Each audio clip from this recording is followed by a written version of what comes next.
welcome Danny to the show today. Danny Diekroeger. Is that how you say your name? Danny Diekroeger? Diekroeger, but yeah, pretty good. Diekroeger. Okay, Diekroeger. Yeah, man, I really appreciate you coming on. You hit my radar earlier in July when you dropped a bunch of educational threads about Bitcoin. I'm, all about Bitcoin education. It's my title at Swan. It's what I've been trying to do with this podcast for a couple of years.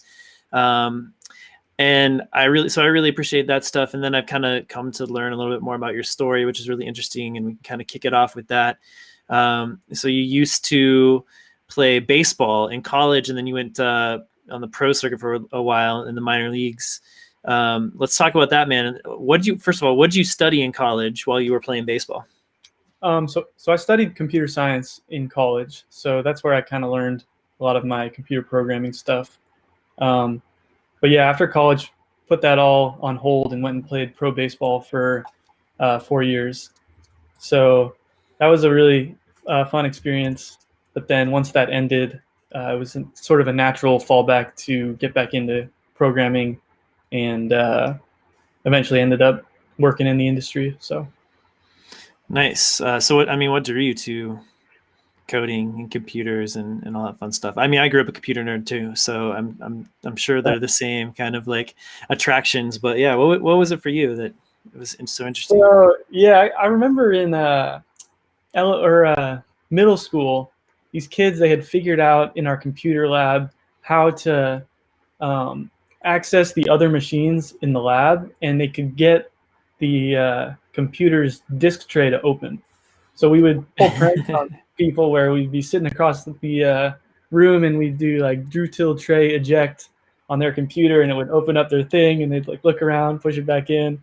That got me interested in computer programming, that you could just kind of mess with people almost like magic. And then my high school actually had a good computer science program, and one thing in particular I remember is that we did this challenge where we all wrote like basic AIs to play Hearts, the card game Hearts, against each other. Yeah. And we had this tournament where we all wrote our programmed AIs. We had them play against each other, and got to watch it on the big screen. And that was kind of one real moment where I was like, wow, this computer programming stuff is really cool. So ended up majoring in it in college, and then just always enjoyed it from there. So yeah, man, that's where it all starts, is games. I remember spending like one summer in particular, we're just totally obsessed, a friend and I, and we just started with basic, QBasic, and then got into Pascal and had so much fun, man. Like, we actually built a client server Pong game so that we could dial into somebody's modem, and it would run some software and like into, my friend's modem, and we'd play Pong, and we had like power-ups on the paddles and stuff like that. And God, it was so much fun, man. Nice. Yeah, and then it just gets you. It's magic, right? Yeah, it's really cool. And I was always kind of into math, and feel like coding was similar to math, but it was a little more creative, and then there was a lot more fulfillment when you get something working. So yeah, and it's just that process of like doing it over, trying over and over and over again, right? Like, it's just, what's the next hurdle, next roadblock, next problem to solve, just over and over again. But you get that dopamine hit when each step, when you solve the problem. Yeah, for sure. That's what keeps you going. Yeah, definitely. Yeah. Awesome. So you played some baseball. What was that like, man? Like, you got pretty serious about it. It seemed like you had some talent there. Yeah, I had after my senior year in college, I got drafted by the St. Louis Cardinals. So I went into their farm system, and yeah, it was kind of like a thing where it's a rare opportunity, so I figured I would just go for it. And I really wanted to make a real career out of it, but ended up, it's hard. I mean, they draft like 1,000 guys every year, and then only, I don't know, 30 or so of them actually make it to the big league teams. So it's a fun experience to, like, I was out playing in all these different small towns around the country. I was in like Pennsylvania, I was in Illinois, I was in Florida, I was in Missouri, and riding buses and playing baseball for a living. So it's pretty fun. I mean, we play like 140 games a year, and it's just an interesting life where you're literally your only obligation is to play baseball, and a lot of just free mental time to not have to worry about much. So. What were you like using that free mental time for? Like, what were you into studying, thinking about? I would like listen to podcasts a little bit and definitely like played some video games, but not. I feel like I didn't do too much, and then this is kind of where I actually started getting into Bitcoin. So I had all Okay. this time, and I guess it was in the 2017 season where obviously things got pretty exciting. But that's when I started getting more into following Bitcoin because I had heard about it back in college, but didn't really do much. I think it was maybe 2013, and there were these kids who were mining Bitcoin in their dorm rooms. I remember seeing it, or I remember seeing it and asking them about it, and I just kind of didn't really think much of it. But then years later, uh, I came back on the scene and I started getting more involved, and that was more just like trying to make money, like buying and watching the price go up. Uh, Yeah. and getting involved in like Bitcoin Reddit was where I spent a lot of time. Yeah, Bitcoin Reddit was really hot back then. Like it still is pretty great, but that was like pre-Bitcoin Twitter. Yeah, at least for me. I mean, I guess I didn't join Bitcoin Twitter really till I don't know, maybe a year. Like I had a Twitter account, but I didn't really go on it till maybe like a year ago. And Bitcoin Reddit was where I would kind of hang out and get the memes from. Yeah, Uh, yeah. but yeah, that was good times. And then so that it was August of 2017 when my baseball career ended. I got released. Um, didn't do anything wrong, just didn't play well enough for them to think I was a good enough prospect to continue. So I Yeah. sat at home and tried to figure out what to do next, and kind of went back to school, finished up school, and then that's when I kind of started teaching myself Bitcoin programming with Andreas Antonopoulos' open source book. Uh, Mastering Bitcoin. yeah, Mastering Bitcoin. So I kind of Yeah. read through that whole thing, printed it out, and then like read through the whole thing Nice. 3 times. And Yeah, coding books you kind of have to have on paper. I don't know. I just feel like it's a lot easier to consume. yeah, I don't know. it was hard because it's one of those things you have to reread to get. Uh, but yeah, I was kind of like I'm interested in Bitcoin, and I learned how to code before, so figure I might as well learn the coding side of Bitcoin. So Yeah. So, what languages were you like proficient in from college? Like, what did you mainly use? probably JavaScript was like the most uh, common one that we used, and I guess Yeah. like I grew up learning Java, so there was that, and then did a little bit of Python, um, and then but yeah, JavaScript and like Node.js is probably the most common thing I used. Like developing for the web mostly. Yeah. Yeah. Yeah. So, I mean, going to Bitcoin programming then is kind of a leap. Like, it's sort of a different beast. It's like it's all C, right, or C++, Well, so most of it. it depends. Like Bitcoin Core is written in C, I believe, or maybe Yeah. C++. I'm not sure, but you can program. You can do Bitcoin programming in any language, really. There's a real like I started actually in Java. I started with JavaScript, the Bitcoin JS lib library, Hmm.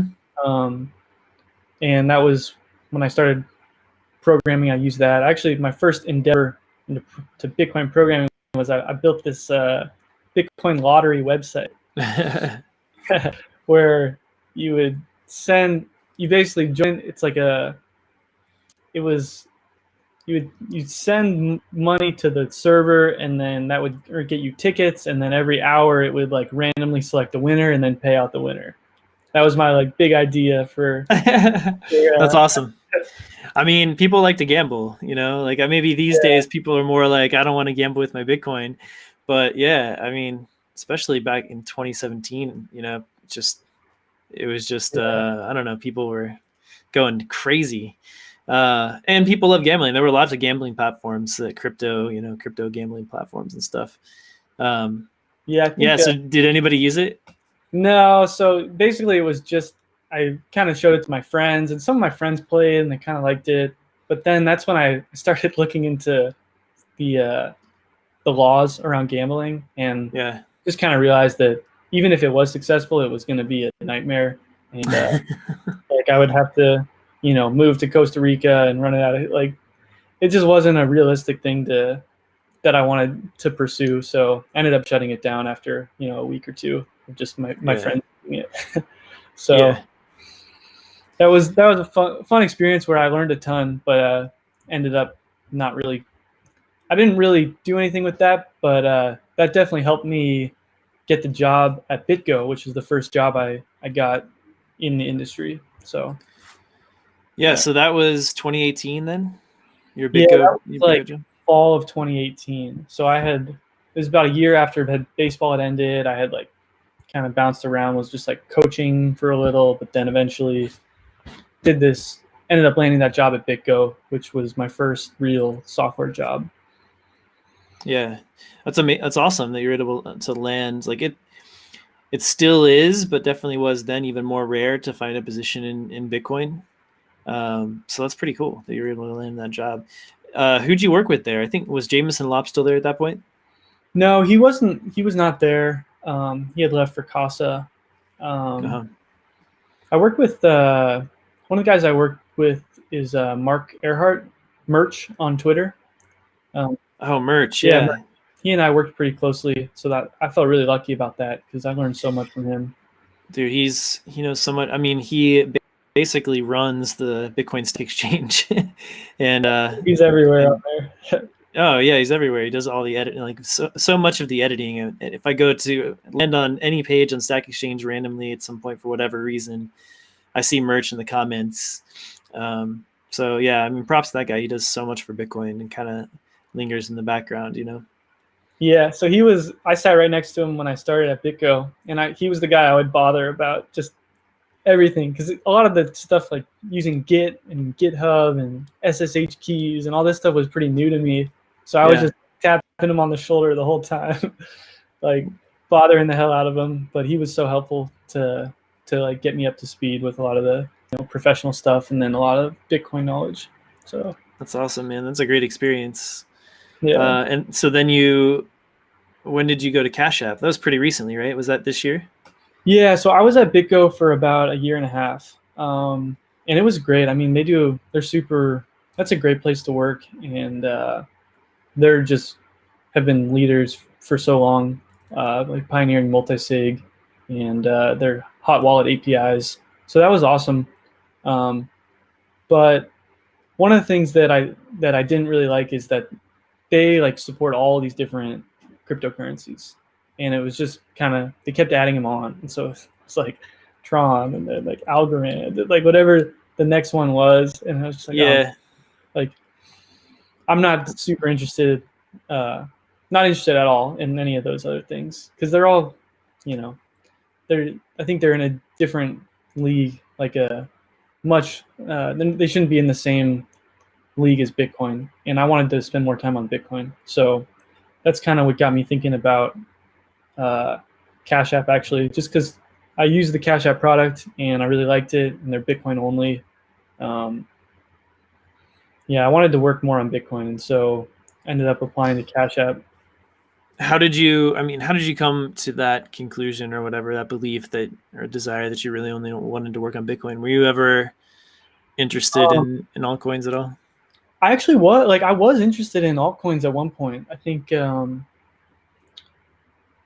even like when I had joined at BitGo, like I even was like into Ripple at one point because I thought it was interesting.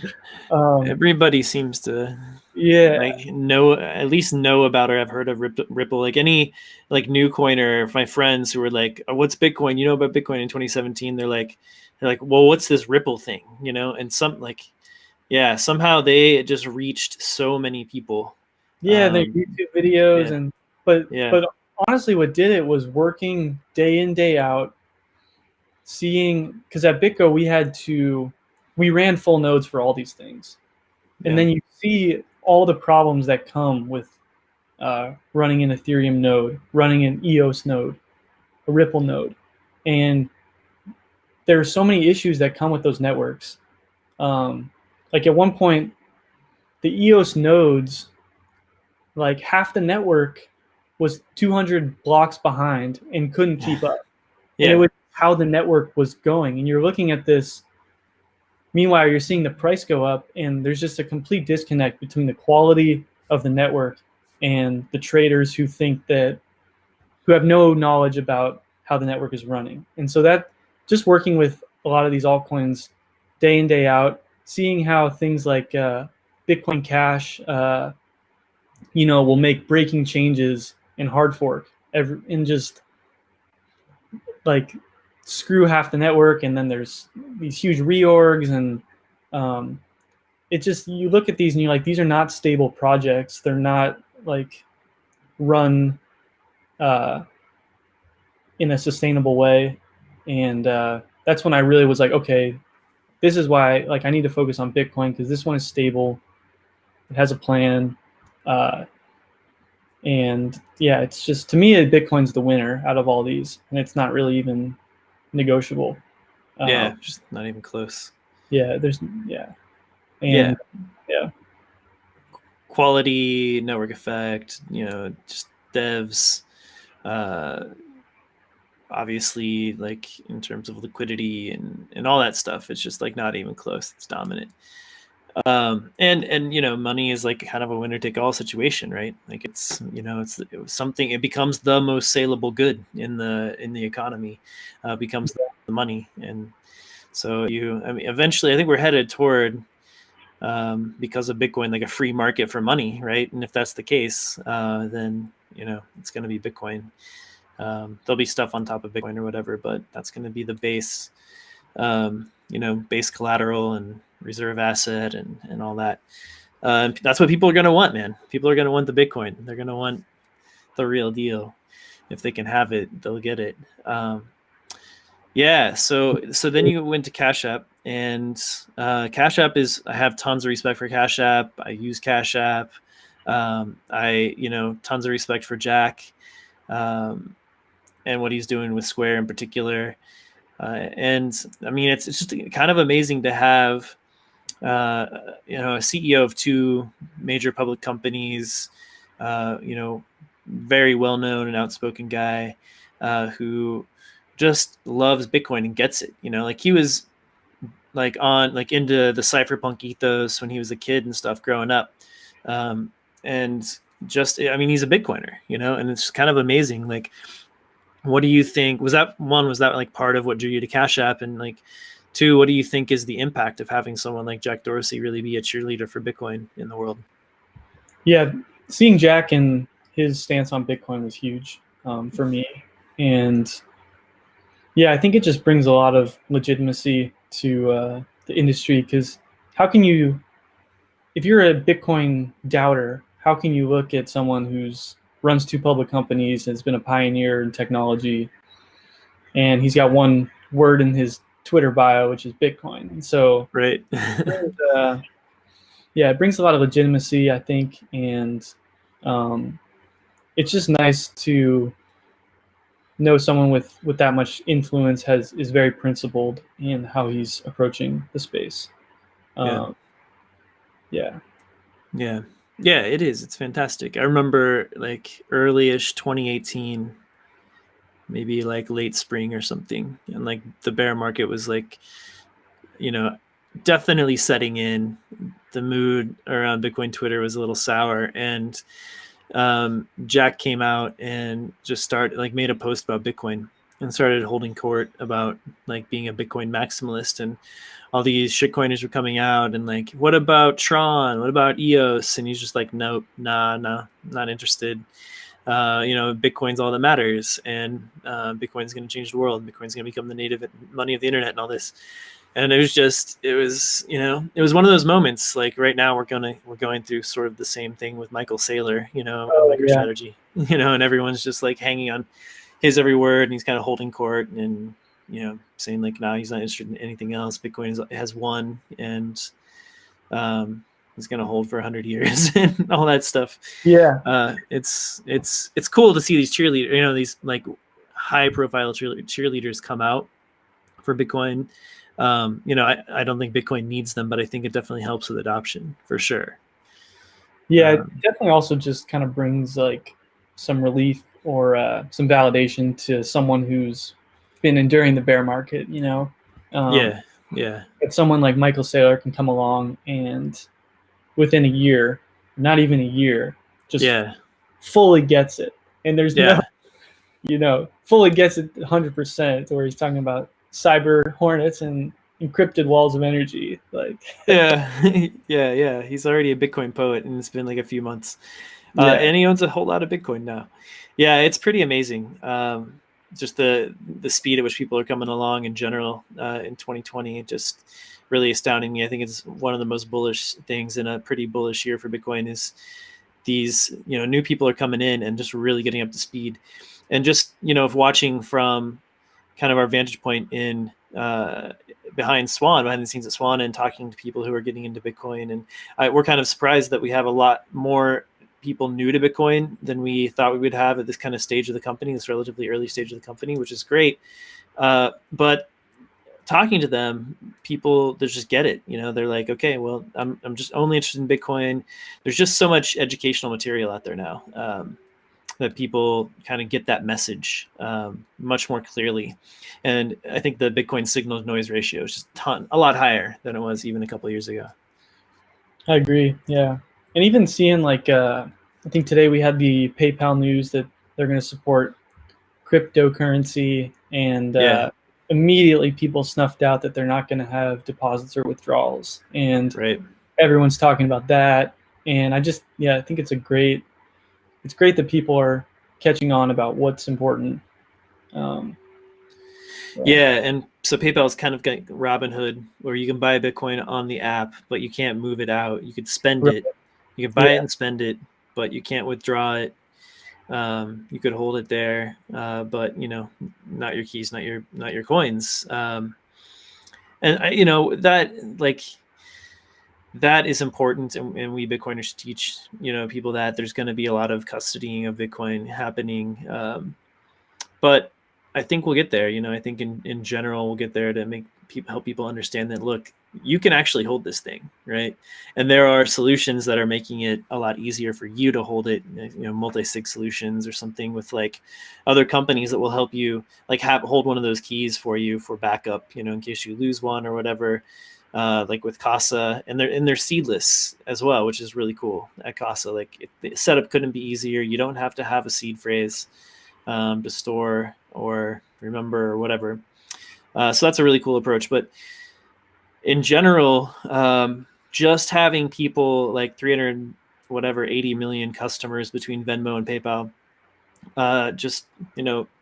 be even getting an email about the fact that they have, Bitcoin as an option now, or seeing it in their app is a big deal. I think. I mean, this is how it, just kind of gains legitimacy and general consciousness. I agree. Yeah, I think a lot of the doubters or haters, they like to kind of ignore Bitcoin or kind of write it off. But yeah, when you see PayPal announce this, when you see Michael Saylor do his thing, when you see Square purchase Bitcoin on their balance sheet, you can't really keep ignoring it. And those like the stories you tell yourself kind of start falling apart. Like I know one of my my brothers, I won't say who it is, but someone I know, they're kind of they're a no coiner, right? And they I think it was just today that she said, "Oh yeah, well, what if it's vaporware? Like, what if Bitcoin is vaporware?" Mm-hmm. And I was just like, that's a lazy thing to say, because it's not. I mean, it's been around for 10 years. It works. It's been working for 10 years. People are using it. The code is open source. It's just a defunct argument, and you need to reconsider your position because it's flat out wrong. So yeah, it works. It's not vaporware. It's there. There's a lot of altcoins that are vaporware. I remember the Lightning Network, being called vaporware, especially by the Bcachers and stuff back in the day, because the protocol was in the white paper, was around for 18 months, 2 years, and been worked on before testnet really even launched. And I think that was early 2018 as well. I remember getting testnet coins and buying some coffee at Starbucks, some fake coffee with the testnet coins, and being like, oh my God, it works. Like I just did it. And I posted about it. I was still kind of a lurking Bitcoiner at that point, relatively new, on Twitter. And I posted a like screencast or like screen grab of me going through the process, like a movie, and posted it. And I was one of the first like videos of someone going through the process with the Eclair wallet and buying Starbucks and watching it happen like basically instantly. And it just blew me away. I got like 2,000 likes on it or something, and it was just like, oh my God, this is a real thing. And everyone was just so excited to see it because it's been talked about for so long. And just having like a random, anon basically on Bitcoin Twitter, like showing it working was a big deal. And it wasn't vaporware anymore. It was there and it's working. And we've come a long way on Lightning, man. What are your thoughts on the development of Lightning Network, where we are now? Yeah. So to me, I've had a similar experience. That to me, it seems like Lightning has been working great for, over a year, maybe year and a half now, which is awesome to see. I think that there's definitely kind of things to work out to do it at scale, which I think some is probably hindering larger corporations. Is like our yeah, as a simple user, like you can put like some satoshis in a channel and use Lightning for yourself, but Yep. a big company is going to do it at scale. You're going to have to put a lot of Bitcoin up online. You're going to risk. You have to be careful about who you open channels with in case something goes wrong. Yep. And then I know there's sort of regulatory questions about if you're a regulated institution, like a public company. I think some of the lawyers or the people in the regulatory side are unsure about how to treat Lightning because of the privacy involved in payments, where you actually don't. My understanding is with an invoice, you don't know, you can't trace exactly who you're paying to, Right. because of the onion routing and how it's set up. And so, to me, I see Bitcoin like, but I think that's great though for what we want, which is a decentralized network where small users are empowered. So I think it's actually great, and that the more people that can just onboard to Lightning, the better. And we want a lot of small channels, not a few big channels. So I don't know if we necessarily want like the big corporations to have massive Lightning channels and kind of co-opt the network. Yeah. So. Yeah. Yes. I mean, it makes it less decentralized, right? And that Yeah. was a big knock against the Lightning Network's design back in the day. Is like it's gonna turn into a centralized kind of hub and spoke model instead of like a decentralized, sort of more of a decentralized network, like a web of sorts. And yeah, I mean, it seems like that's kind of happening, and I do get that. Like now that we see it sort of developing and being able to route payments through sort of hubs does increase the chances that a payment is going to be successful. So there is that, but I think it's still really early in the development of the network, and I think like Lightning wallets can develop in certain ways where it encourages smaller channels, especially among users of that particular wallet, or there could be partnerships of several open source wallets where they like agree to open channels with each other and have their users provide liquidity kind of automatically, all automated, behind the scenes. So I could see that happening too. I think there's kind of conversations toward that end happening already. So there'll be sort of this like corporate sort of Lightning network, and then sort of this like more peer-to-peer Lightning network that kind of evolves. And the peer-to-peer Lightning network could be sort of like self-sustaining, and every once in a while, when you're interacting with big corporations, you'll kind of enter into that more corporate Lightning network. I don't know. I kind of see that's how it's developing now, which is good. I mean, it's going to be how it's going to be. And I think if you have sort of two levels of users, like corporations who are putting a bunch of money up and opening giant channels, and then like smaller users who just want to pay each other, or, pay for small businesses, like, smaller payments like groceries or coffee or whatever, can operate on a more peer-to-peer channel network. So I don't know. That's kind of where I hope it goes anyway.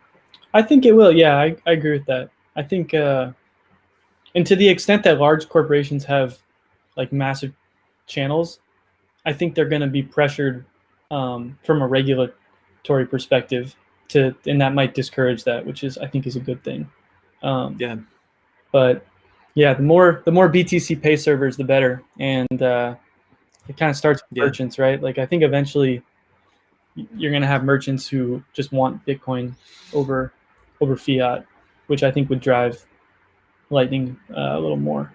But yeah, there's that two-sided problem when you're talking about Bitcoin as payments, right? Like, you got to have a user who wants to pay in Bitcoin, or like customer who wants to pay in Bitcoin, and you have to have a merchant who wants to accept Bitcoin.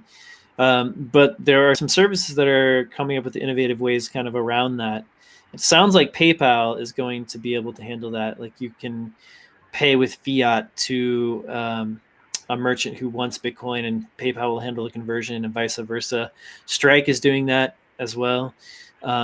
Really interesting user experience where I can just pay a Lightning invoice don't have to be holding Bitcoin. I don't have to worry about the tax implications. Really cool service that removes like two of the big friction points, right? In trying to use Lightning. Strike. What are your thoughts on Strike?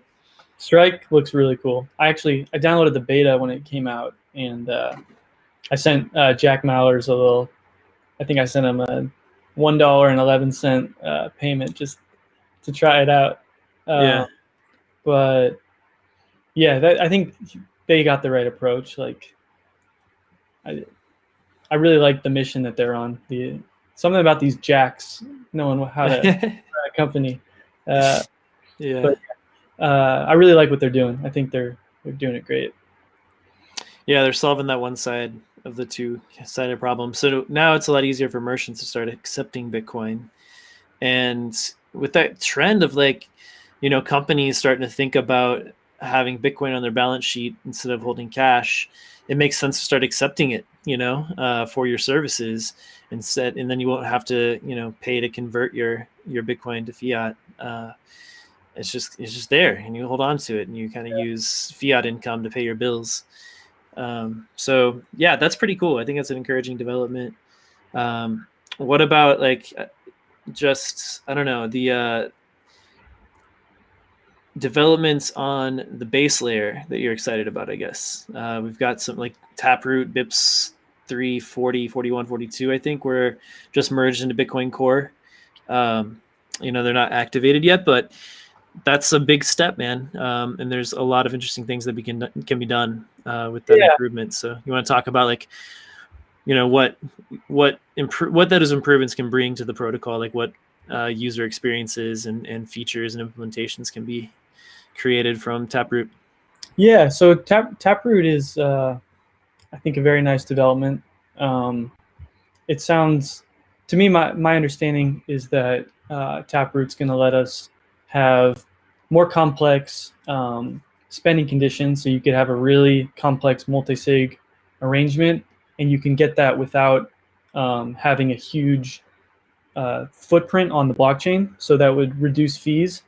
And then also you can spend from these complex scripts without revealing what the entire script is. So for example, you could have, I think one example is like you could have, I guess one way to say it is like you can have a backup key provider, but then when you spend in normal conditions, you don't reveal the XPub or the public key of the backup key. Backup. So yeah, that makes sense.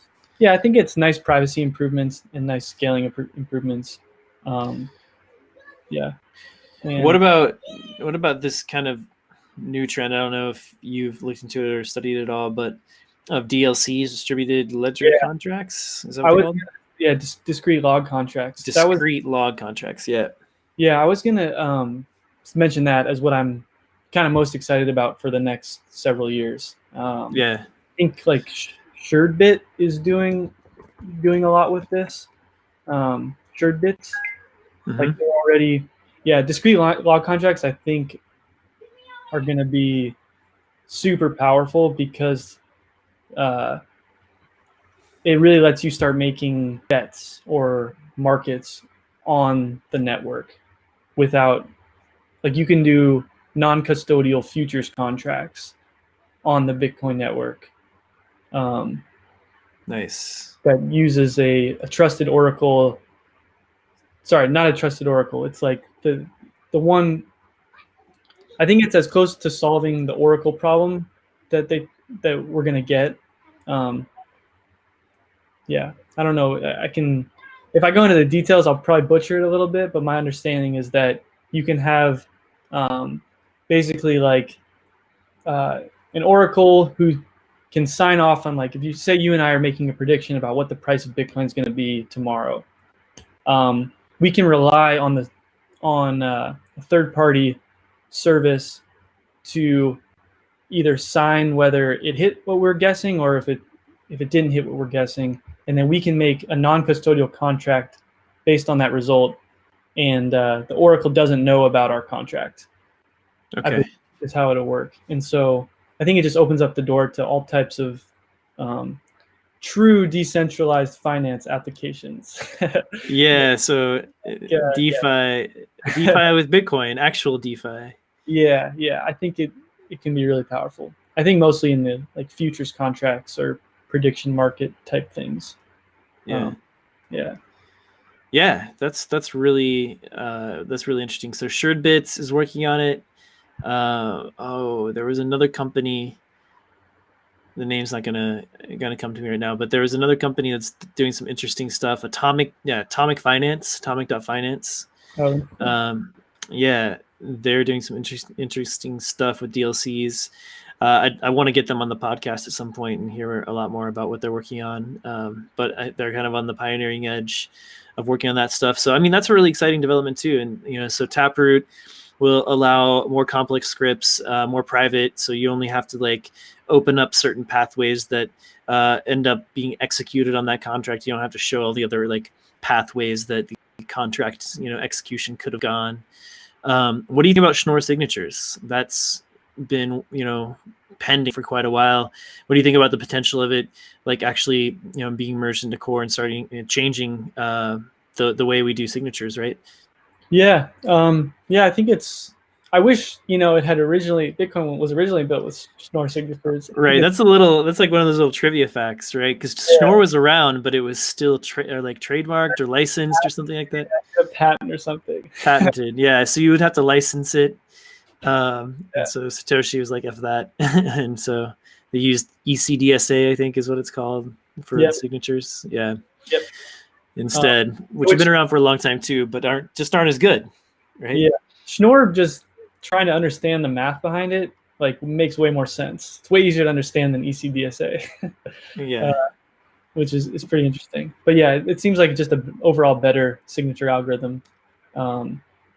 So I don't know. I'm not a huge expert on some of the details and what it can enable, but I know something like there's the possibility of cross input signature aggregation, to where like one transaction, if you're spending 50 inputs right now, you need 50 signatures, but we might be able to eventually compress that into one signature.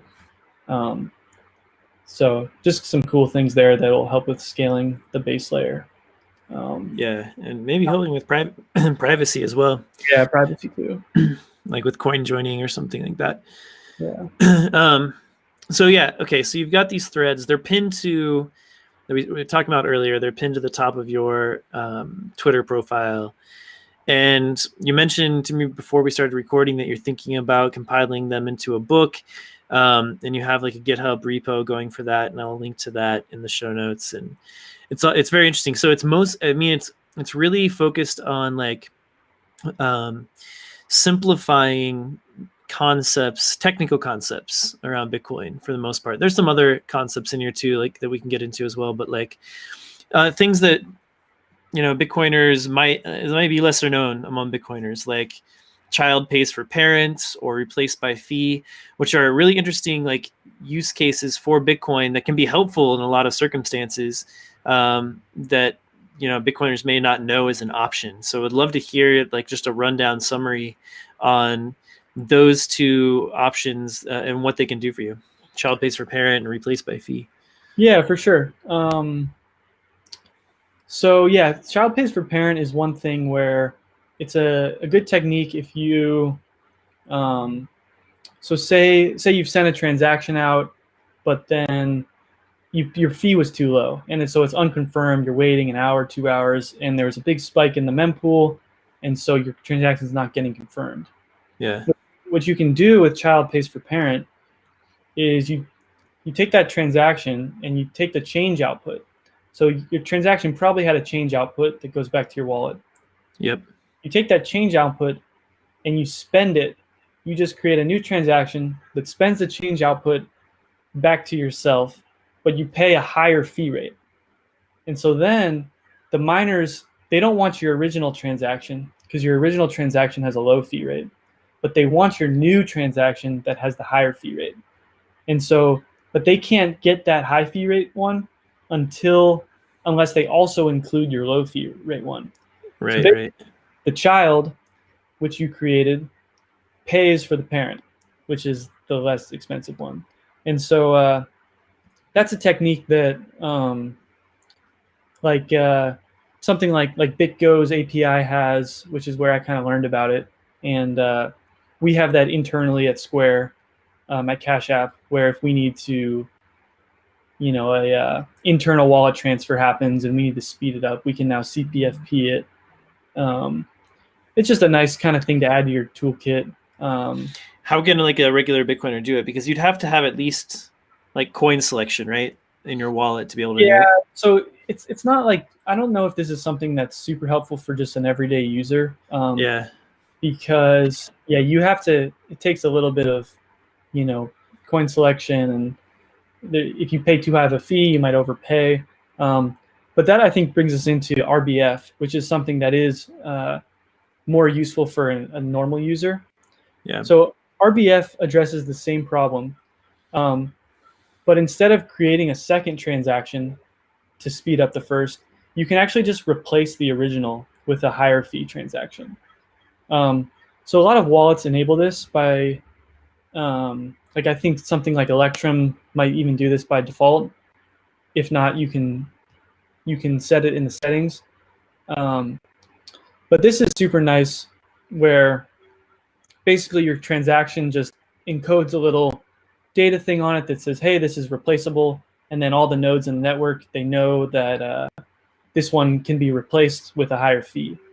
And so this one is what I would recommend normal Bitcoiners use if you're like depositing to your Swan account or your Cash App account, and maybe you want it to speed up. Because with RBF, you can pay like a low fee, and if it's too low, you just replace it with a higher fee or replace it until you get into the block that you want. So yeah, that makes sense.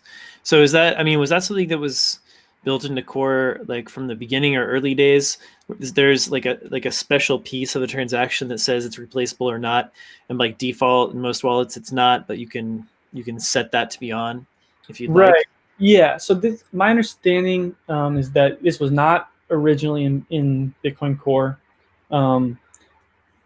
And the way it works is there's this field in the input. It's called the sequence, which I think can be used for a lot of things. But if you set it to be below a certain number, then um, the nodes recognize any node that's above when this was introduced, that whose version, I think it was maybe version like 0.13 or something. So any relatively new Bitcoin node will recognize that signaling and know that if it sees a transaction that spends those same inputs with a higher fee, it'll replace it and take the higher fee one. So And just ignore, basically abandon that other transaction. yep, abandon the old one. Yeah.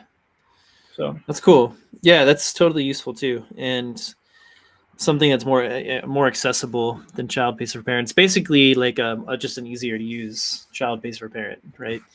yeah, a little more clean, and it's more concise. And yeah, the one benefit that child pays for parent can do is if you're, say, like something that we can do as an exchange, if a customer deposits to us and that it's a low fee and it's just sitting, it's unconfirmed, we can't use replace by fee because we didn't create that transaction. But as a receiver, you can child pays for parent it to accelerate it into your wallet, if that makes sense. Yeah, totally. Yeah, that makes sense. Cool. Okay, so let's talk about 51% attacks. This is Sure. one that a lot of Bitcoiners might not necessarily understand, and what the risk of it is. I think it sounds scary, right? Because it's the word attack is in there, and it's sort of like when you are first learning Bitcoin, I think it's one of the most concerning parts about it, that maybe like governments are going to shut it down, and energy usage is going to like melt the planet or whatever.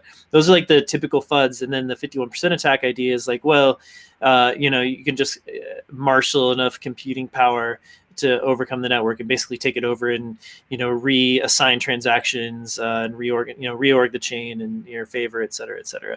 But like in the reality of the situation, like how likely is a 51% attack? And like, even if one were executed, how long could that be sustained? Right. Yeah. So I think you hit it spot on. That I actually had one of my no coiner friends was we were talking about Bitcoin, and he said, "Oh well, if anyone just gets 51%, they can like take all the coins," and it's not true. And so there's a ton of misconceptions to where if you had 51% of the hash power, what you can do is, and I detailed it in the thread. Pretty basically what you can do is you can spend a transaction, you can spend some coins to someone. So the attack is basically this, where say you and I are trading, you have some gold, I have some Bitcoin. I say I'm gonna give you this Bitcoin for the gold, but I also have 51% of the hash power. We can make our trade. You see the transaction go through, you see it get 1 confirmation, 2 confirmations, 3 confirmations, and maybe you wait till 6 confirmations before you give me the gold and we go our separate ways. Yeah. With a 51% attack, what I can do is in the background, I turn on all my miners and I mine this secret chain that instead of me spending my Bitcoin to you, I just spend it back to my own wallet. And so I have the secret chain where I actually didn't pay you for the gold, and I can secretly build on that. And since I have 51% of the hash power, eventually that private chain will become longer than the public one. And then if I eventually reveal that to the network, all the nodes will see this one as the real best chain. And I will have essentially kind of double spent my coins. Not really, but enough to where I could have convinced you to give me the gold. Right. Gotten away with it. And so it's kind of like being able to reverse a Bitcoin transaction, essentially. Yeah, essentially. And so, but the caveat here is that, one, it's a temporary attack. So it's not something that would destroy the network. It's a super expensive attack to pull off because you're foregoing, by mining this secret chain, like if you fail, you miss out on all those mining rewards that you could have. Yeah. You can defend against it by just waiting for more confirmations. Like you can wait for 100 confirmations, which makes the attack that much more unlikely.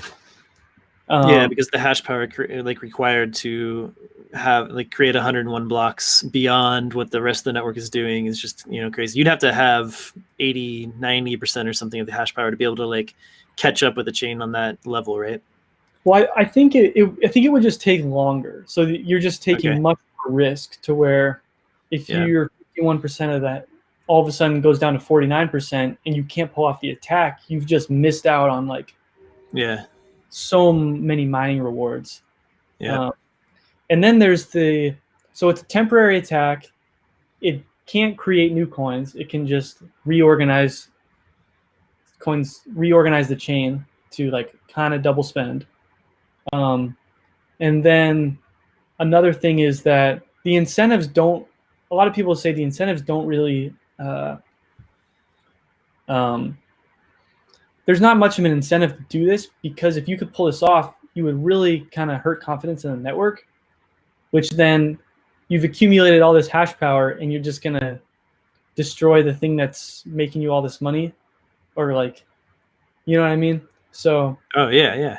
there's not a You're huge destroying the incentive. golden goose. The goose that lays the golden egg. Exactly. The So goose that lays the Bitcoin egg. it would, Yeah. if you had 51% of the hash power, you might as well just mine Bitcoin like a normal miner and take your And profit. accumulate half of the mining rewards Yeah. roughly over time, right? Yeah.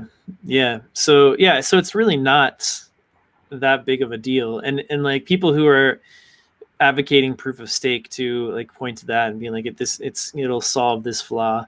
But man, proof of stake itself just has so many problems, and centralization risks, and being able to like collusion to be able to take over the network. And it's just a lot easier, I would think, to take over a proof of stake network than it would be a proof of work network. Like much easier. Yeah, I'm not sold on proof of stake. I haven't really researched too much, but it seems like it's not super well tested, and yeah, it doesn't have the same thermodynamic security properties that proof of work has. Yeah. What do you think about the importance then? I mean, it's basically the question that we are just talking about. Maybe we can go a little deeper on it, of like using real world resources and kind of bridging the gap between the real world and the digital world. It seems like you've got to have spent some energy for something to have value. You can't just like create it out of thin air. Like fiat money is created out of thin air. It leads to inflation eventually, and because it's easy to make, right? Once a money is easy to make, the gold beads, the ivory beads in Africa, the Europeans figured out how to make them like basically for free or super cheap, and they would come down and inflate the currency. Like you need to have a money that's hard to make for it to have value and be inflation resistant, right? Yeah, that makes sense to me. I think, yeah, definitely reminds me a lot of the Bitcoin standard, what Saifedean wrote in that with, yeah, just the monetary property of something being hard to produce, requiring significant amount of work. And then, yeah, Bitcoin's difficulty adjustment is just Yeah. maybe one of the biggest innovations. Uh, Yeah. just the fact that we've created something that if you throw more miners at it, it's not going to produce any more Bitcoin, which is Yeah. really cool. Yeah, that was sort of the final piece of the puzzle. I think all of the other elements of the network and the system were sort of there. Like I think the idea, like the BitTorrent idea of a distributed network, peer-to-peer networks was required, and that really like dropped in like 2003 or something like that. It was a sort of an improvement on Napster's system and model. So you needed that. And that was just 5 years or so before the white paper was dropped. And then once you had that, you sort of had all the ideas, because you had you had the Hashcash idea out there, you had the peer-to-peer network idea, and those are sort of the two fundamental building blocks. And then the difficulty adjustment, like that's the genius, like 1, 2, 3 punch that kind of creates the system and makes it work. It's It's amazing. Yeah, it's amazing. I think that you're right. That's really the key invention, like the novelty that Satoshi brought to the system. I think so. Like people talk about, oh, blockchains are so powerful. It's like I feel like the difficulty adjustment itself is is like Yeah, biggest innovation. But yeah. actually, The blockchain is cool too. The time chain, solving that like time coordination problem, and yeah, Satoshi called it a time chain in the original code in the yeah. comments. There's no reference to the word blockchain in the white paper. Yeah, I don't know where that came from, Yeah, where how that came to pass, but yeah, Satoshi called it the time chain. yeah. Um, because Also, its main purpose. Yeah, go ahead. um, sorry, no, I was just going to mention that for anyone who's watching, if you want to learn more about the difficulty adjustment, I have the thread on that as well in my linked threads about what it is and kind of how it works. It's pretty, but yeah. Yeah, it's fantastic. What else? I mean, I want to close with talking about our like kind of the macroeconomic situation that we find ourselves in, and the prospects of Bitcoin in this situation, etc. I think I think we hit some of the good ones in this to talk about on this podcast. In these, there's like 12 or 13 of them, sort of chapters in this thread of threads. We could talk a little bit about XPubs. I mean, that's been a bit of a conversation amongst Bitcoiners. Like, what is an XPub? Um, it's like one of those like simple, complex questions, but we could just give the simple answer. At Swan, we've been working on using XPubs for withdrawals because we have automatic withdrawals, and it's not so automatic if you have to go in and change your withdrawal address every time you want to withdraw, or you're withdrawing the same address every time, which is not great for privacy. So if you can provide an XPub, and the way we're handling it is like you give us an XPub and we'll generate like 1,000 addresses, and then we'll delete the XPub so we don't have that to be able to like watch addresses in the future, which is a nice little like a little kind of trying to mitigate the privacy risks, the privacy trade-offs with giving an XPub away too. But yeah, so I mean, like, what does that let us do? Nice. I mean, yeah, I guess that's basically it. Yeah, that's basically yeah. The XPubs are a way to, because in the original Bitcoin wallet, Bitcoin Core, every new address you generated a new private key. And so you had to store, if you had thousands of addresses, you had to store and protect thousands of private keys. Wow. Yeah. Yeah. And yeah, so then it's like that doesn't scale very well. So XPubs, as you mentioned, you can just have one kind of an XPub, which is basically it's called an extended public key, and there's a corresponding extended private key, and then you only need to store those two things, and then you can use just some math to generate like almost an infinite number of addresses and an infinite number of private keys that correspond to those addresses. So now you only need to store those two things, and you can mathematically derive what all your addresses are, what all your private keys are. Right. Yep. So yeah, that's a big innovation. That's a big innovation. It's one of those things, that kind of Bitcoin does, and kind of like Taproot or they're kind of really small things, but they're really important for scaling. So yeah. So all right, so let's talk about the Federal Reserve actions recently. We've got news from Bretton, like the IMF calling this a Bretton Woods 2.0 moment. We have the prospects of central bank digital currencies, which really, I mean, obviously we have digital currency already, but the idea here that's the big difference is that it sort of just gives more directly power to the Federal Reserve banks and the central banks of the world to issue money, to like kind of have like more finely tuned monetary policies.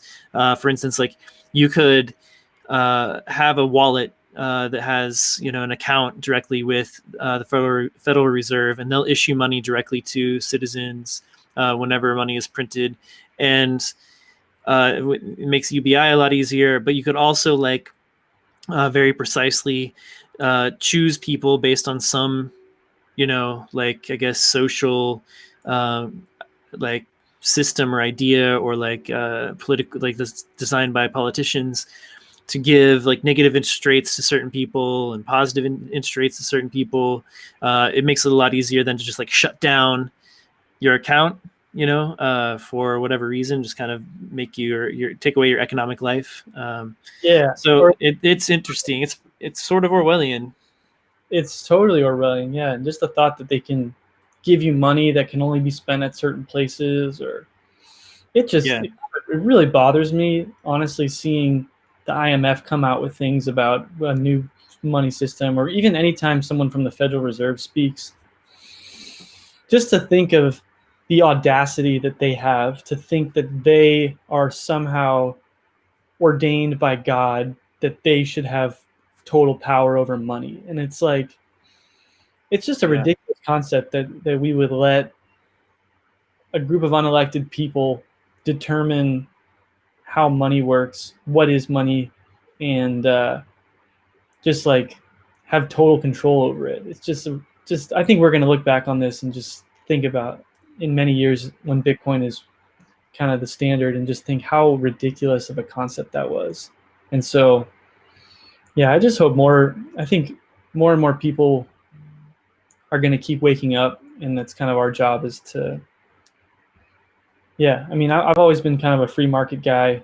Um, and I think that if anything should be a free market, it should be money itself. yeah. I mean, you can't have a free market without free market money, right?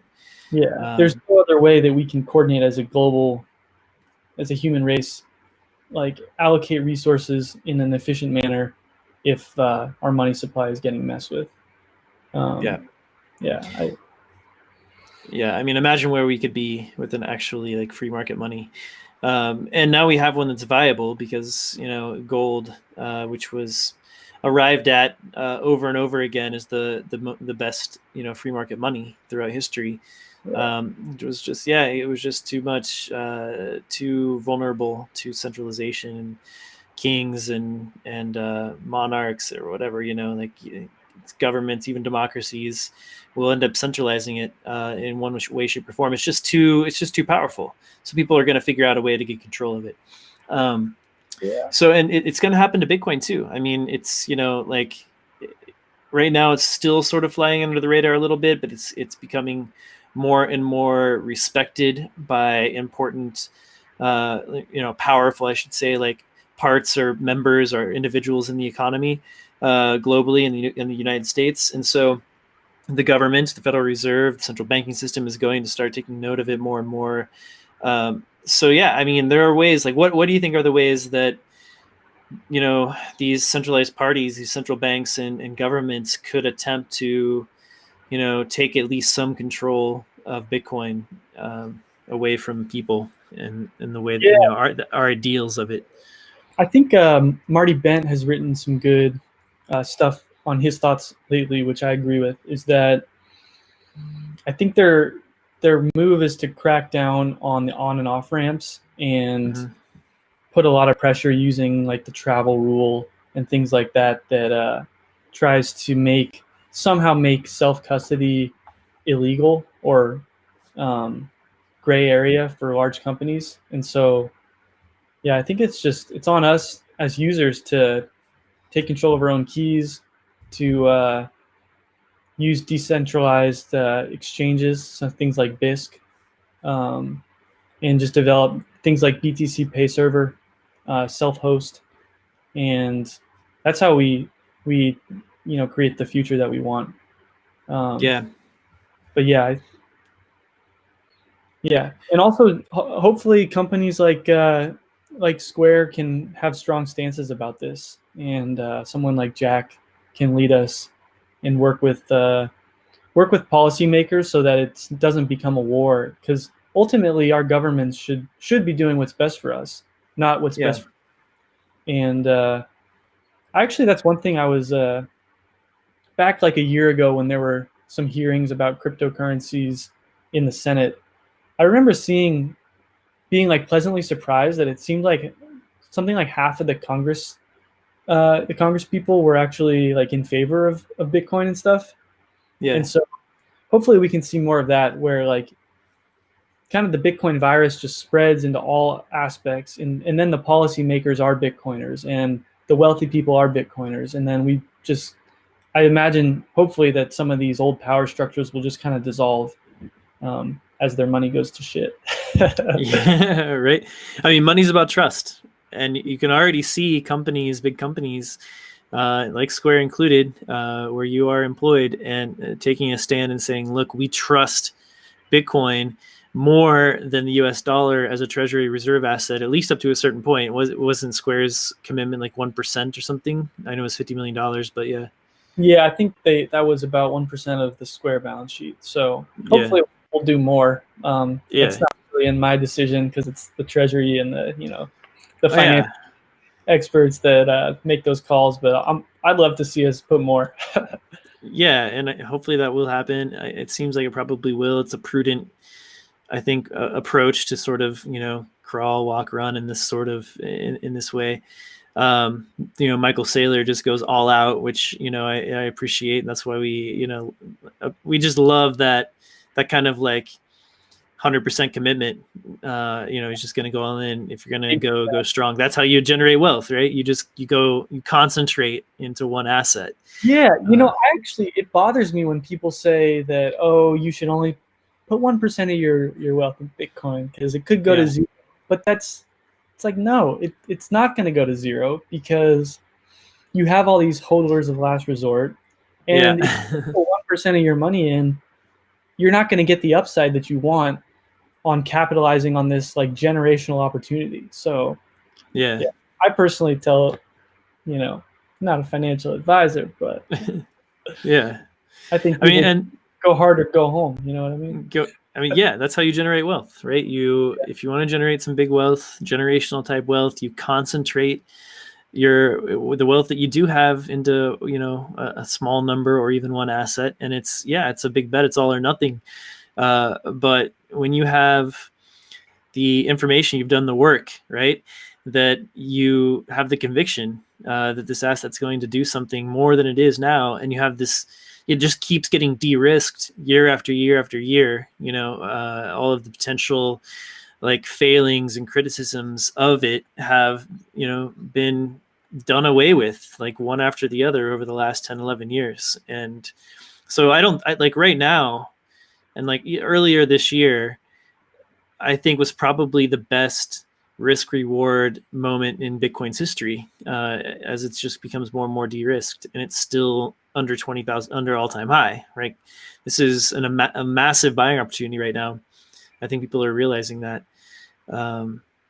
It's going to be interesting to see how it all plays out. I love your idea of this sort of potential peaceful path, by just getting people to get skin in the game, and politicians included, and decision makers at companies, in government, that will then have an incentive to adopt a Bitcoin standard, or at least legalize it and fix the tax regulations on it, and that sort of thing. Like just fixing the tax situation for Bitcoin would be a big deal, right?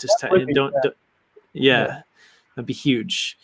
And getting our CEO founder Corey Clifton writes about this idea of the intransigent minority comes from Nassim Taleb, or at least kind of popularized by Nassim Taleb, that a small number of people who are really vocal and like and demanding of in this case of Bitcoin being used as money and not as like a commodity investment, can cause that change to come about, right? So let's keep building like Cash App's helping, Swan, and like all of us like Bitcoin only on ramps who are dedicated to making this sort of vision happen and educating about it. Let's get 10 million sold in Bitcoiners who are holding their own keys and understand what this thing is and are being vocal about the fact that we need Bitcoin to be a legal tender in this country, as a free market alternative to the dollar. And let's just see what happens, man. Let's go at it. Let's have a free market option. Yeah. So I think that I definitely think that's what we should strive for, is that Bitcoin is the money people spend it, use it, and everything. But I also think that that's also not necessary. I think Bitcoin can be wildly successful even if it's never used as a daily payments thing. Because even if it just becomes like a reserve asset type thing, like gold, or even like real estate, um, I think that's a huge net positive. So yeah, I totally agree with everything you said, but I also think that it's kind of shoot for the stars, you might land on the moon or something like that, where like we should strive for those ideals, but also understand that even in a where that doesn't work out, I think we're still going to land on a really nice net positive for the world. I love your optimistic outlook, man. It goes back and forth in these conversations I have with Bitcoiners where there's a lot of pessimism about the potential future, and governments won't give up this fight lightly, which I agree with. But the game theory is interesting, and like jurisdictional arbitrage is interesting. Even if the United States or some other country comes down really hard on Bitcoin, it then just makes the incentive that much stronger for other countries to kind of band together and accept Bitcoin and, earn the business of people who appreciate free market money, and maybe even people moving to those countries, et cetera. So the game theory is interesting, and I think Bitcoin is the better money, and the truth of sound money will prevail in the long run. Let's just hope it's like, I think so. hope it's more of this positive outlook that you have. Yeah, and I hope that we can just kind of build that future that we want. So yeah, me too, man. Well, thanks for your work and what you're doing. Appreciate it. And thank you. Anybody, what's up? I said thank you. I appreciate what you guys are doing with this podcast and also doing with Swan in general. I think you guys are doing it right. So thanks, man. Likewise. And there is a GitHub repo. It's Danny Deasy /Bitcoin-book on GitHub, and you can help out like getting this book put together, man. I'd love to see it come to fruition and put out there like ebook, and then we can get Guy Swan to read it, and we'll have the audiobook of it. So yeah, that'd be awesome. All right, dude, take care, man. It was a lot of fun, and I'll see you out on the battlefield. It sounds great. Yeah, cheers. Thanks for having me. Cheers.